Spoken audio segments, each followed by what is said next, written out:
in, let me know that you can hear and see me okay. Let me know how you're going, where you are in the world. And let me know whether you want to have this conversation about whether a narcissist is actually ever sorry. Because it's a conversation that a lot of people want to hear to find out the answer to.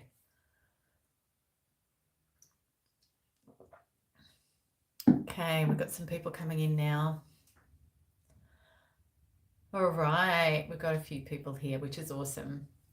So a little bit later than what I wanted to jump on. I had a few other things I had to attend to, but hopefully it's not too late for some people in the States. And of course, people will be able to watch this on the recording. So narcissists, are they ever sorry? Be interesting to hear your take on this. Hi, LaPetra, lovely to have you here. And good to see that the chat's going. So say hi, everybody, and please remember, if you are new to my channel, I'd love you to subscribe, because that way you're going to be getting all of my resources regarding how to heal for real from narcissistic abuse. Okay, so Jennifer, you're curious about this. Yeah, soon to be ex-narcissistic husband walked out. And it's very, very painful when you are trying to get the apology that is just not forthcoming. So we're going to have a look at what's going on with that with a narcissistic person. Hello, Roller Girl. Lovely to see you as usual. Yeah, and it is incredibly painful when, and I was actually talking to a girlfriend just this morning who's had a separation with a narcissistic friend, and she said, you know, the most painful thing about it was there was not even an attempt at an apology. But, you know, we went through a lot of the things and we were talking about it, and absolutely she was dealing with a narcissistic person. So, okay. I'm going to start off by saying this. People who have the greatest defense mechanisms, the people that are less likely to apologize, are the people who have the most insecure inner being, the most insecure psyche. Hence why the defense mechanisms are so enormous. And this is what is so frustrating with a narcissist, is they do the wrong thing, and of course they do, and they can even be caught out doing the wrong thing. They do things like cheat on you, lie, their lies are caught out, they smear you, and even when they're confronted with the absolute proof, which of course they'll try to deny and they'll try to blame you and they'll try and twist and turn it around and around and around. But what will happen is when you have the absolute proof, a narcissist may even say something to you like, I don't want to talk about that. I don't want to talk about it. I don't want to know. And they will stonewall you, they'll walk out, they'll completely ignore you, they'll abandon you. But what they won't do is give you an apology. And the reason why they're not giving you an apology is because to the narcissist's completely fragile inner being, to admit they're wrong feels that they will be vulnerable and annihilated. There's really two reasons why somebody won't give an apology. Two main reasons. Well, there's three, but I'm talking about when they really need to give an apology. The first one may be that they actually feel like the victim and that there's no need to give an apology. And in some times in people's lives, that's justified. You may have a narcissist trying to force you to apologize for something you didn't do. So of course you don't want to give an apology. The second reason, and narcissists feel like the victim. So 100%, they often believe I haven't done anything wrong, Or I did this because you make me do this. You make me mad. You make me aggressive. You make me yell. You make me run off to other people. So they don't believe they're wrong. They believe that you made them do the bad act. There's that. The second reason why some people won't apologize is because they think it won't be accepted. But yeah, genuine people aren't apologizing to get the apology accepted. They're apologizing because it's just the right thing to do. If you're a good, decent person with a strong enough inner being, an inner self to be wrong, well, if you know you're wrong, you want to apologize, whether it's accepted or not, because it's just the right thing to do.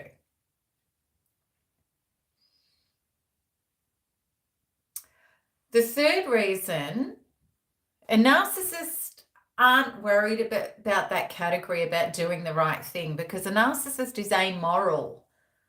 They don't care about doing the right thing. What they care about is getting the result, is getting the narcissistic supply, feeding that empty, inner, insecure, broken self with stuff. And if they have to lie, if they have to cheat, if they have to steal, if they have to manipulate, it doesn't matter. They're not worried about doing the wrong thing. So that kind of doesn't apply to a narcissist, but it does apply in that they may not want to apologize, because to them it's like, well, what's the point of apologizing? What's the point? So there's that.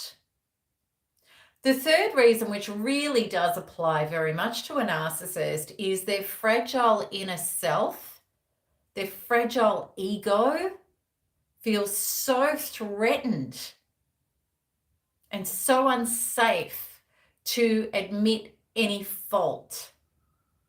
And that's really the major defense mechanism with a narcissist, where they're not sorry. They're actually not sorry. Because for them to say they're sorry, they believe, well, when's this going to end? And you will hear them say it. I'm going to have to be sorry over and over and over again. It's always me that's the wrong one. And, you know, they feel like you are a big bad parent, that if they say sorry, somehow you're going to control them or overtake them, and really that's the insecure inner ego. And I know you will have come across this, but it can appear at times that a narcissist is sorry, and we're going to look at that in a minute. But just before I do, just quickly, I want to remind you guys that my Thrive Healing Bootcamp, my 10-week course to take you from zero, stuck in your traumas and non-closure and non-resolution and non-release from this, within that 10 weeks, you're going to pop out the other side of this. Shining brightly, the narcissist will be like a memory of a memory, and you'll be free to create your true life with realigned, reprogrammed inner programs of yourself that can choose and align with and generate healthy relationships. You're going to become a boundary beast. You're going to know your values and your truths, and you're going to know how to say no to bad people and yes to good ones. So check it out. It's melanietoniaevans.com/thrive.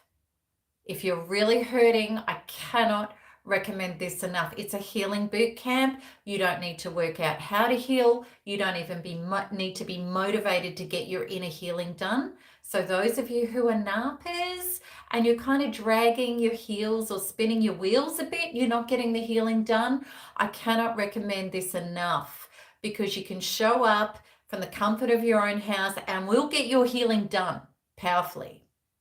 Okay.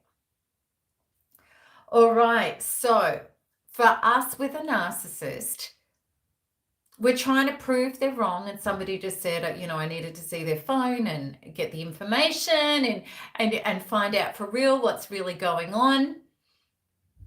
And we do. We want to pin them down. We want them to be accountable. We want them to be remorseful, and we want them to atone for what they've done wrong. Now, first of all, they're not remorseful. They're not sorry. They really aren't. So for a narcissist, they're sorry that they didn't get away with it. They're not sorry they did it. They're sorry that they can't continue doing what they were doing that was feathering their own nest at whoever's expense. But they're not sorry for you. And what we want is we want them to be sorry for us. Of course, we're humans. And when you love a human and when you care and you're kind in regard to humans, you care about their feelings. You care about their soul. You care about their inner being. That's humanity. So a narcissist's zeitgeist is, I would rather be right and retain my fragile inner ego than admit to you or recognize your feelings that I was wrong. They will, and you may have done this. I know I did this in the past. I used to scream out, go marry your ego. You don't care about me. You are just throwing me under a bus. Go have your ego and live with that because you don't care about me. And that's how it feels. And you know what? It's actually the honest truth. Because a narcissist, in their false construct of who they would like to be, their inner being is completely fragile. The construct is the false self. And in this construct, it has to be maintained as their version of themselves. If that narrative gets challenged, well, then the whole lot can come tumbling down. And a narcissist in a false construct, you are not a flesh and blood human being. You're not a flesh and blood human being. You're not a soul. You're a prop. You are a tool. You're an object to get narcissistic supply from. Your life force, your energy, your money, your resources, sex, your contacts, your friends, whatever it is.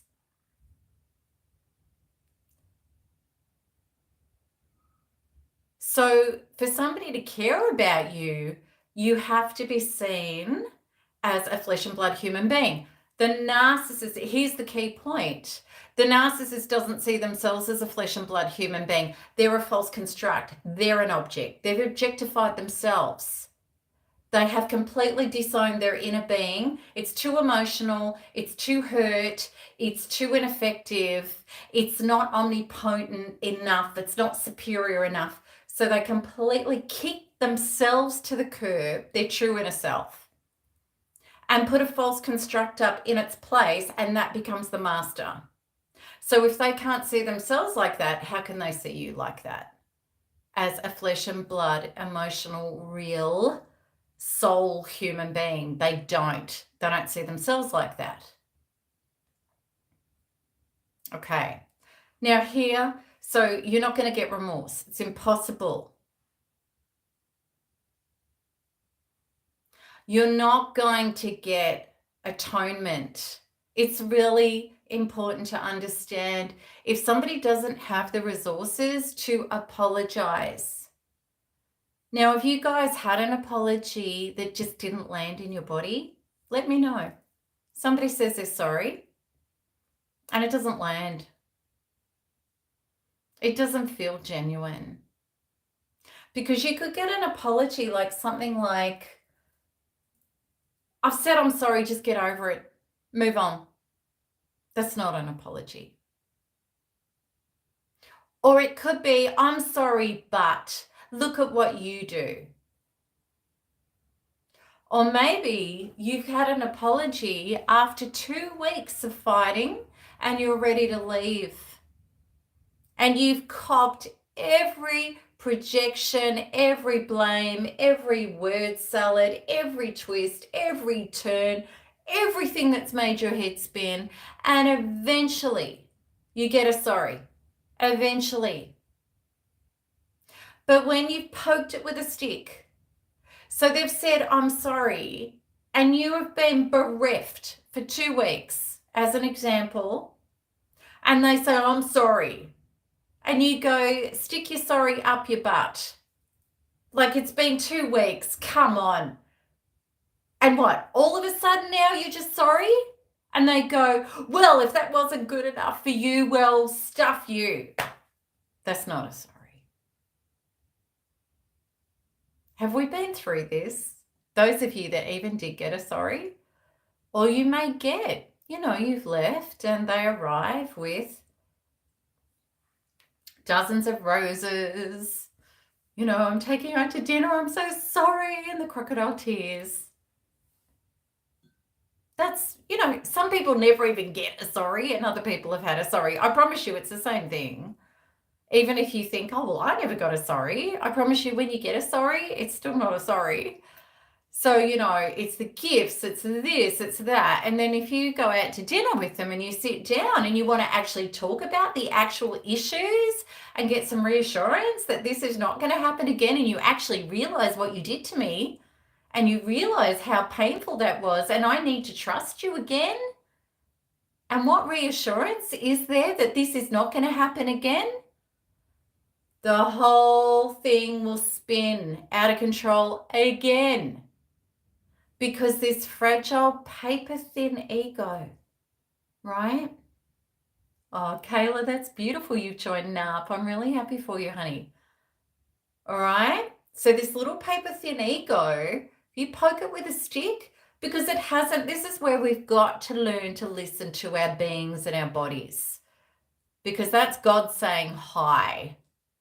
Okay, God saying hi, source saying hi. Your inner truth is your inner being. It's leading you.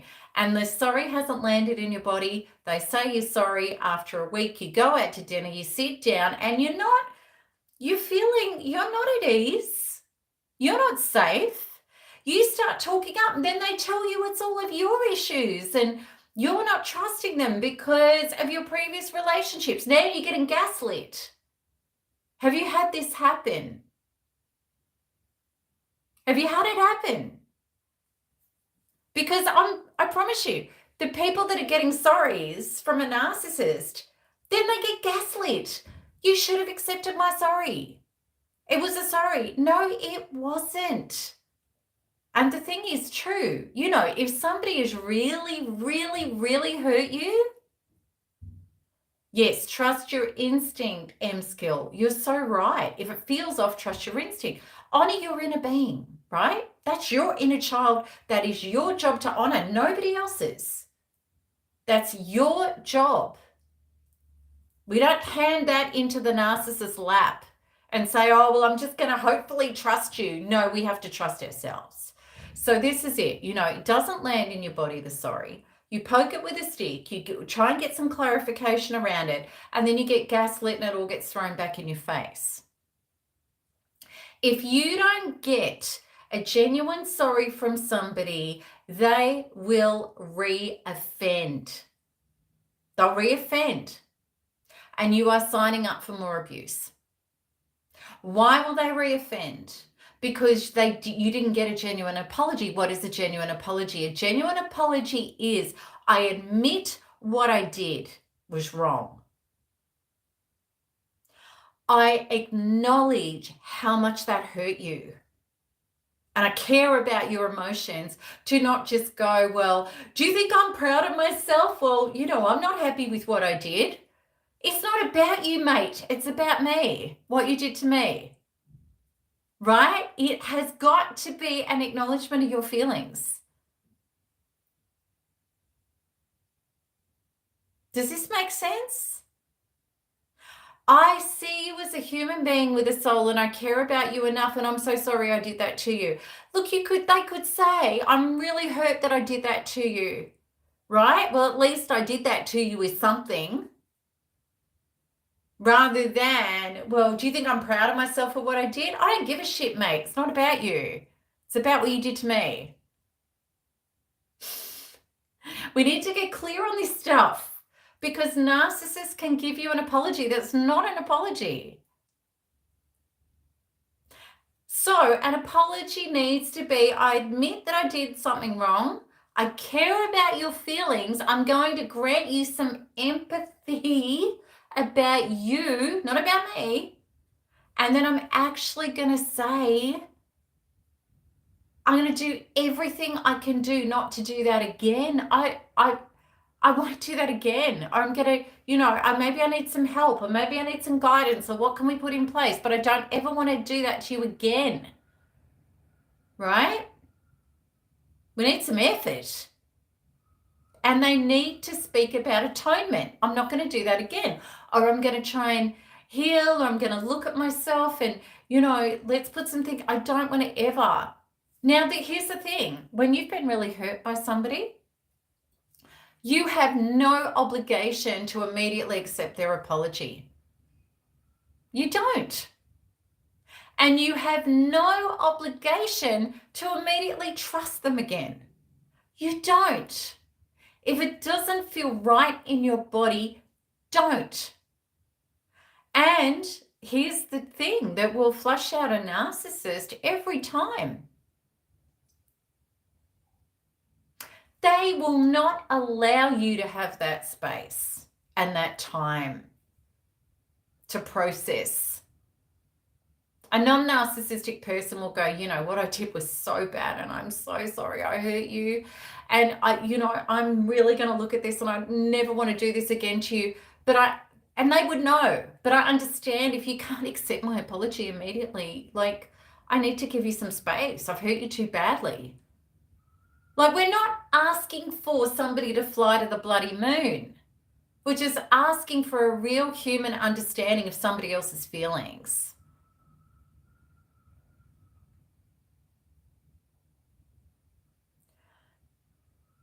You do have an obligation to forgive. That's a really interesting point. Yes, we forgive. We let go of the trauma to set ourselves free.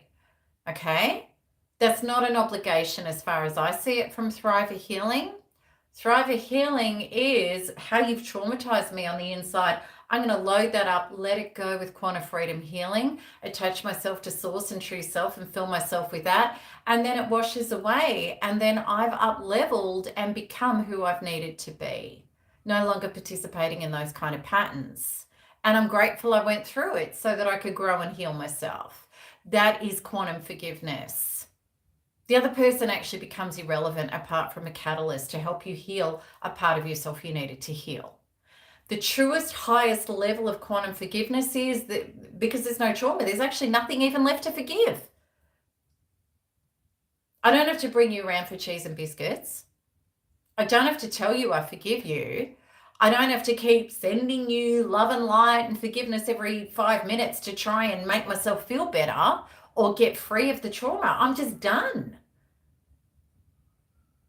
I don't think about you at all. You're irrelevant now. You're not my reality. Here's the thing. If somebody's still under your skin, whether or not you've seen them for 20 or 30 years, because you haven't let go of the trauma that they impregnated you with, then they still have control over you.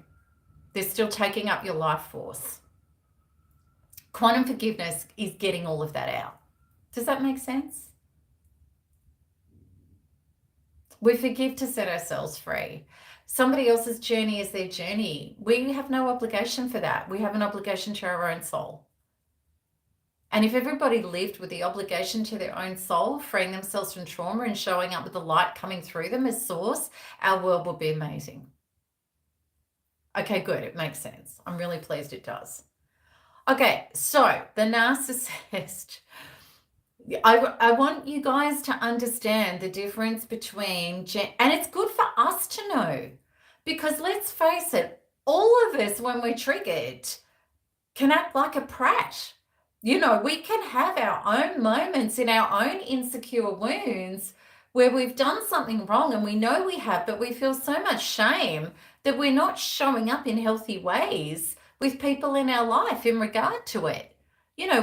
They may tell us off and we go really quiet and we just don't want to speak. We're probably not going to do the 3-ring circus that a narcissist does, twist it all back and gaslight and blame you and make excuses and make justifications. That's decidedly narcissistic.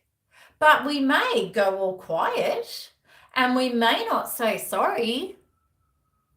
And I promise you that and I used to be like that.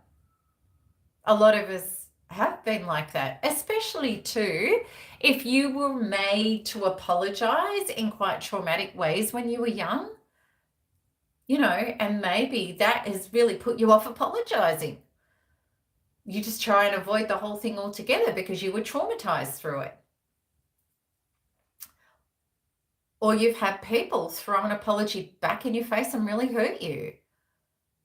But I promise you, there's so much relief when you do an apology to somebody, chin down. Like if you're in your head and you go, okay, well, I'm sorry. Like it's not going to go down well. But if you just breathe and open up and drop down into your body and do it for you, everything you're doing, you should actually be doing for the betterment of yourself because it's the right thing.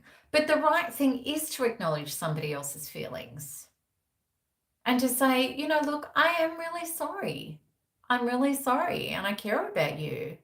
And I'm sorry I hurt you. And it will generally be received really beautifully and it sets you free. It's really easy to apologize about the little things. Like I dropped something and it fell on your foot. I'm so sorry. It's the big things. It's the big things that point out our flaws that we can find difficult to apologize with. But I want you to also too get very, very clear that you're not being gaslit into taking all the responsibility for a relationship and a narcissist where you are continually apologizing and thinking you're wrong. Because a narcissist loves it when you're doing that because you're handing away your power to them. And there are really specific ways that you can get very, very clear on what's me, what's you, where's the boundary, and how do I know the difference? And it's a big discussion. And it also takes the inner inventory on ourselves to see where our blind spots are. And this is the stuff that we do in Thrive together to get your interpersonal relationships trauma-free so you're healed to be able to navigate them and push the narcissist out of your life and get on with your true and your real life. So again, I really want to remind you, if you've struggled with this and you've been gaslit and confused and you're not where you start and where they stop and vice versa with anybody, I really recommend to come into Thrive with me. So again, it's melanietoniaevans.com/thrive. Check it out. The results that we have had in this 10-week program, and it's fully money back guaranteed too, by the way. You're risking nothing. But you are going to get this stuff cleared up. Okay. I love what Melissa just said. The first time you apologize is so freeing, and it is. And you go, oh my God, and it makes us feel so much closer to people. Because what non-narcissistic people can start to grow and learn into is the up-leveling and bringing relationships up into an evolutionary level. And true relationship at an evolutionary level, where it is a soul connection, it's healthy and safe. It's not enmeshed. It's not codependent. It's not the narcissistic codependent dance that we've all been in. It's a lot of honesty and it's a lot of truthfulness and it's a lot of care. But you are always going to have conflict in relationship because there is no such thing as a perfect relationship that just works. There are going to be times where you step on each other's toes. That's normal, but it's how you navigate your solution building, which is going to determine whether the relationship can grow and blossom into a beautiful evolutionary relationship or whether it's going to spiral down into a codependent or a toxic mess. And yes, you do need two people with the resources. In other words, the inner character and values to actually want that. Narcissists don't want that. They don't want unity. They don't want teamwork. They don't want solution building. They want power over. That's the only place that a false self feels safe. So they're never going to want that paradigm with you. But most people do. And even if they haven't got the skills, they do want that. It only takes one person in relationship with somebody else who has the resources to be able to lead the way. And that's the great news, because there's a lot of beautiful people out there in the world. Really, really good people. I want you to know that from the bottom of my heart. Not perfect, because perfect doesn't exist. I'm not perfect. Not by a long shot. But what I am is real and authentic. And I have the skills to be able to work in interpersonal relationship in healthy ways, which has changed my life beyond description. So once you get these skills, then narcissistic relationships are going to be so off-putting to you. You'll be like, it's like somebody who starts going, to gym and getting healthy, and you're eating healthy organic produce, and somebody comes along with a big stick of fairy floss and a Big Mac and, and a thick shake, and you're going to go, oh God, and donuts. She'll say, no, it's not my thing. You just completely lose your appetite for narcissists. You spot it very, very quickly. So, all right. So Kayla was saying, if we accept and forgive a false self, we can for sure build our true self and find another true self, not perfect. Absolutely. And when you do the Thriver work, and Kayla, you're coming in and out, which is awesome. When you do the Thriver work, you are so going to start recognizing and being the authentic self who can generate authentic relationship. Okay. So beautiful. Sometimes you just want justice. Carla's saying, absolutely you do. And that's really normal. And unfortunately, narcissistic abuse, it's the weirdest thing, because it's mental. It doesn't make sense. It's not logical, and it's not practical. In the world with a narcissist at a practical, logical level, they hurt you, they do disgusting things. Even if you get the proof, you usually still can't hold them to the account. Like the system and everything, nothing backs you up, not the lawyers, not the judges, not, it's very, very hard. You can't get a win with them in a logical, practical sense, because you're in a spiritual battle. This is about your soul. And when you go inside and you do the work at that spiritual soul level, and you up level and you become different on the inside, then the outer shifts to match it. The narcissist is powerless. When you take your soul and your light back, where there is a light, there can be no darkness. Narcissists are not even a real self. They are literally like a Harry Potter Dementor that is feeding off our insecurities and our triggered traumas. When you take that off the table, the narcissist falls flat with everything. We have it happen in our communities all the time. We have people win custody and settlement battles. And, in your normal abuse forum systems, they will tell you it's impossible. It's not. It's actually probable when you know how to do it from the inside out. Kelly's just saying they believe their own lies. They actually do believe their own lies. It's really creepy. They actually do. They actually do. But when you understand that a false self is a charade, it's a charade.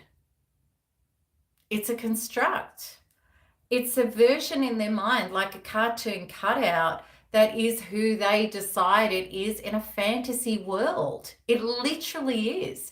So the narcissist has got to make up stories to protect the narrative. So even when the proof's all on the table about you are right and they're wrong, they have got to protect the narrative by lying and making up stories, and they lie to themselves as much as they lie to you. And when they lie to themselves, they end up believing and going along with that lie. They don't lie in bed and go, oh my God, that was really bad. I lied about that. The truth is actually that.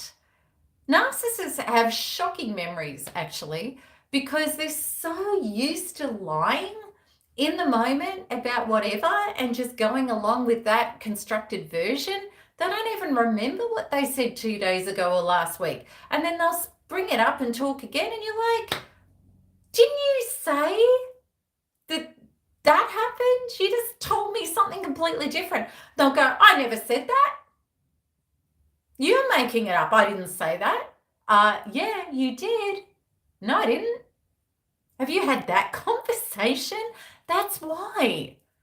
You know, if you or I, heaven forbid, told a whopping great lie for whatever reason, we would be really, really careful about sticking to the lie, because that's horrible and I don't want people to, you know, they don't care. They really, and they've learnt, you know, through their life, they've learnt that what happens is people say, hang on, you changed your story, you lied. They deny it. People start saying, well, I should be recording you on my phone or something because I know you said that and you said that. And you get all upset and crazy and mad, and they just keep doubling down on denying it. And you're going crazy. But when you're going crazy, you see, it's A-grade narcissistic supply. Because the more emotionally derailed you get, the more it feeds their ego with significance. Look how important I am to be able to affect another person so emotionally. They love it. They feed off it. So it's win-win for them. Okay? And they don't care that you're calling them a liar, but they'll use it against you. Well, if you're going to call me a liar, I'm going to leave you. I don't want to be with you. And of course they're lying, and then they're doubling down, and then they're accusing you, and you know how it goes. You've been there or are there. Okay. Yeah, it's all a crazy mess. And it is a perfect setup. Exactly. Because they screw up, you pick it up, you come back and accuse them of exactly what they're doing, and then they twist it and turn it on you and tell you you're crazy, you've imagined it, or you're a disgusting person for calling them a liar. So you're damned if you do, you're damned if you don't. Until you stop. You stop. You stop trying to get a being who has no resources, capacity, or desire to care about you. Doesn't mean you're unlovable and you can't have love and amazing relationships in your life. Of course you can, but you can't with this person. I've said it before, I'll say it again. It's like trying to get a crocodile roll over while you scratch its tummy and it fetches a ball for you. Not going to happen. So you have to walk away. But then when you walk away, there's this whole heap of unhealed stuff that's going to come up within you. That's the crazy part. Because if we think that if we just walk away from a narcissist and it's all going to be okay and we just get it through our head, we're kidding ourselves. It's too much damage. There's been too much gaslighting. There's been too much of your soul infiltrated and toxified. You've got things like repetitive compulsion disorder. You've got peptide addiction. You've got CPTSD. You've probably got agoraphobia. You've got social phobia. Because narcissistic abuse is like a soul rape. It's that black ink that you feel under your skin, and it's like the shards of glass through your veins. And nobody could even begin to understand what it feels like unless they've been through it. So you need something deeper. And that's where my stuff comes in, because it's the deep inner soul work that very quickly and very powerfully gets you out of the trauma, the pain, the confusion, the helplessness, the CPTSD, the fibromyalgia, the adrenal malfunctions, and all the things that are narcissistic abuse syndrome, which everybody has. And it's physical pain as well, Melissa, absolutely. And it helps so much with that. Because when we get well on the inside, everything resets back to well-being. Okay. You know, pain is inevitable. The trauma that we've had through narcissistic abuse is as painful as hell. That's inevitable. But the suffering is optional. And a lot of people don't want to hear that, but it's true. This is not a life sentence of suffering if you clean up the trauma that's inside you and get it up and out and free yourself from it. Then the narcissist will become irrelevant. Their power over you will dissolve. Your life force will come back, and then you can develop confidence and boundaries and authenticity that you've never had before. And that's what thriving is. Yeah, and Jan is talking about the pattern in childhood, and that's what the right inner healing does. It clears up our childhood trauma. It cleans up our trauma from our genetic history. It could be your race, your gender. It could be age-based belief systems. And we even clean up past life trauma if you're open to looking at it that from the bigger picture level, which is what quantum healing does. Yeah. But to just say, I'm going to leave and I'm going to get on with it, and okay, I've got it through my head, you'll still be waking up in cold sweats, obsessing about what happened, what should have happened, what could have happened. Your head's going to try and talk you into getting in contact with them one more time, writing them a long letter, sending them a text message, calling up somebody who knows them. Like, the addiction to them is insane. And you know they're bad for you, and you know you don't want to go there, but it's like you can't stop yourself. It's because the trauma inside you is still running your life. Okay. So somebody was saying, I hope the pain goes away one day.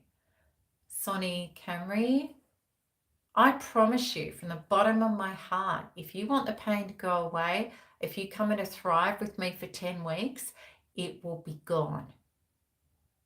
And if not, and I mean spectacularly gone, and if not, you get every cent back. That's how much I stand by this deep inner structured work. And this healing system in Thrive has already been worked out for you. It's already been highly successful with thousands of people. There's nothing for you to work out. All you have to do is show up and participate. Like if you went to gym and you said, okay, I want to lose 25 pounds in 10 weeks. And the trainer would say, all right, you come at these set times and I will tell you what to do and I will take you through it. And this is what myself and the team do with you and Thrive, lovingly and supportively with a beautiful global team. We take you through how to detoxify yourself from this and break free. So, all right. What if Melanie is not trying to sell us some project? I'm so scared of everyone now. Sonny, when you heal, you'll have boundaries and you won't be scared. It's not about trusting other people. When we heal and we come into our authentic self and boundaries, it doesn't matter who's at the door or who's what. We're ourself. We trust ourselves and we have boundaries and we can speak up and we can say no. And we can investigate. We can say, all right, well, leave me some information. I'll research. And I couldn't care less if you get upset. If you get upset because I'm not buying now, I'll kick you out. And if you carry on like an idiot, I'll get an intervention order on you. I don't care. I honor me. You know, and honey, that's where it goes when you've healed you. Why does it feel like nobody will make me happy except them? Because Sonny, that's such a good question. When we've got an inner love code that's traumatized, the people I love reject me, the people I love invalidate me, annihilate me, abuse me. If we've got that trauma wedged inside, that's the people we love. That's literally the people we love until those traumas are gone. And when those traumas are gone, you reset back to love is healthy, love is source, love is the light, love is space, love is self-love, love is self-worth. And you no longer have an attraction or an obsession or a longing or a pining for bad people. You're done with it. That's the inner work you need to do. Until then, I've met people that are still obsessing about the narcissist after 35 years because they never healed their inner love code. And the people that they tried to restart relationships with were a match again. If you don't go within, you are going to go without. You have to go within. You've got to do the inner work. You have to. That's it. So if we're not prepared to turn inwards and do the inner work on this, well, then you're bumbling around with the same love code and the same traumas that are going to match you up to more of them. Right? So we have to get to a point where we say, have I had enough of the pain to meet myself and sort this out? Because if I haven't had enough of the pain, well, I obviously need more until I'm going to. Yeah. And that's it. Yeah. And trauma is the human experience. We've all been through so much of it. And when you get to narcissistic abuse, it gets to the point of personal catharsis because we can't go on as normal. It's been too impactful. It's like you've been hit by a bus. And when you're hit by a bus, an ambulance needs to come to heal you. You need to heal. You can't just dust off and keep walking and getting on with your life. It doesn't work that way. Okay. All right. Does anybody have any other questions before I go? I hope today has helped you get clear on what a real apology is, why narcissists don't apologize, to trust yourself if an apology is real or not, and also to show up yourself as being a genuine apologer. Yeah? All right. More like a train hit me, Chupa said. I agree, it's a freight train. It really is. You're flattened like a pancake. I used to, I like this analogy. We get the signposts in life, which is to turn within and to do the inner work. And we just go, no, I can still go. And then the narcissist is like a whopping great billboard that drops on top of us and we're like a pancake. No, I wish you were my mum. Sony is saying, Sony, I'm going to help you be your own mum. That's the point. You're your savior, and I can show you how to be that. Because if we stay as broken children on the inside, we're going to keep getting people who are like the abusive parent because we can't take care of ourselves. I'm going to help you help yourself be who you want to be in life. I don't want you to need me. I'd love to be your guider and your co-creator of your power, but it's your power. Okay? I want to give you back to yourself. That's what I want to do. All right, everybody, just before I jump off, MelanieTonyEvans.com/thrive. We start next week in our first 2 sessions of Thrive. We have a 4-hour workshop together, which is the first of 10. And then we have a Q&A later in the week. We do incredibly powerful healings to get you aligned. Next week, we start on your values and your truths that are necessary to understand for healthy relationship. You need a datum. You need to be able to get in your taxi and the taxi driver says, where do you want to go? You need to know where you're going in life. Otherwise, you're going to go around in circles. So that's what our first week is about. We get that clarified and healed. All right. So I would love you to join me. We've got people from all over the world coming in. It's going to be amazing. So, Glenn, have a look. It's melanietoniaevans.com/thrive. So, my name.com/THRIVE. It'll take you straight to the page. It's closing off soon. I think there's only a day or two left for registrations. So, there's still some spots, not many, but there are still some. So jump in. I'd love to help you, Glenn. And we've got another Glenn who's joining. Interesting. We've got a few guys coming in, which I love. I love the guys coming in and, taking responsibility and empowering. It's really beautiful. Yeah, we'd love to have you, Glenn. We've got I think there's about 5 or 6 guys. It's a lot of women, but it's so good for the women and the guys to work together too on this stuff, because there's some really great guys out there who are going, I've had enough of having to be silent and a guy and just kind of deal with my inner crap and just be tough. And I tell you what, us women, when men are working on themselves, we see it as such a thing as strength. But women have to do it too. We all have to do it if we want a great life. All right, everybody. I love you all so much. Have a beautiful day, evening, afternoon, and remember what a genuine apology is, and be a beautiful apologer. And if an apology doesn't land in your body, you don't have to accept it. Look after you. All right. And I'll see you next week in Thrive. I can't wait. Lots of love. Okay. See you. Bye.